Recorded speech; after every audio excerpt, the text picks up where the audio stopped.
Everybody loves to measure. Okay, and I think there was a famous saying. I think the founder of lean lean manufacturing said, if you don't measure, you can't improve.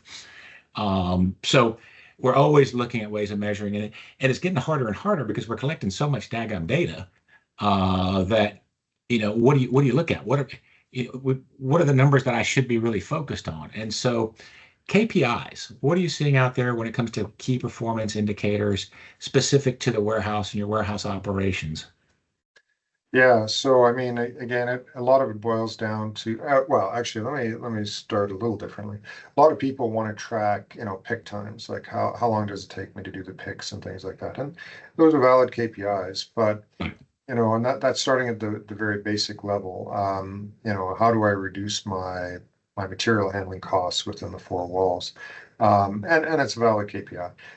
However, it might in some cases, and again, it's not a one size fits all type approach, but starting with where the money is, right? So where are you, where are you going to, how do you measure, if I'm making or losing money on this? And definitely, as we discussed earlier, that travel time is a big cost, but the missed Mhm. shipments and missed picks is another one. So often, and it's an easier KPI to gather in some cases. So how many times prior to investing in a system am I doing a misship? Like what is the cost of Right. returns and everything else? And mispicks as well potentially are easier to manage if you have a secondary activity where somebody verifies the pick before it gets shipped.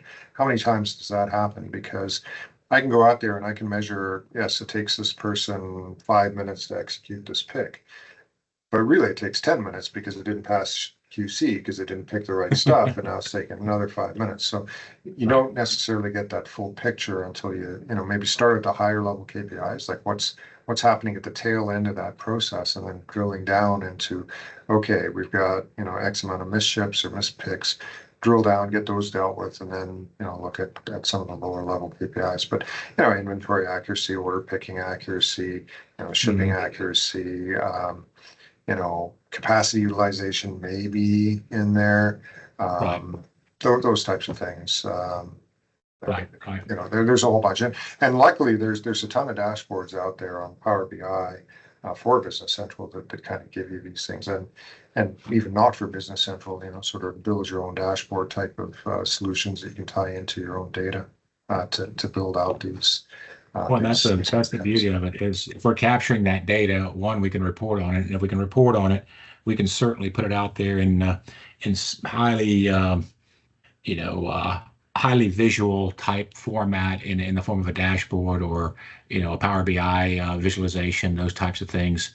So it takes that data. Like I said, we all have data. I started off with Exactly. this. And our goal, within our organization is, okay, how do we help our clients turn data into information, information into knowledge? Knowledge I can act on. Okay, That's data I right. can't. Okay, Exactly. and so I'm trying to get data into knowledge, and by taking it and putting it into these dashboards with these visuals, with the drill down capability, um, really, again, we've seen just tremendous results within our customer base when we're able to do those types of things. But you got to start small. To your point, I can't, if all the information that we need is sitting in a printed off version in your desk drawer, guess what? We can't do much with it. So we've got to get it into the systems. We got to get it institutionalized, systemized, so that we can offer those resources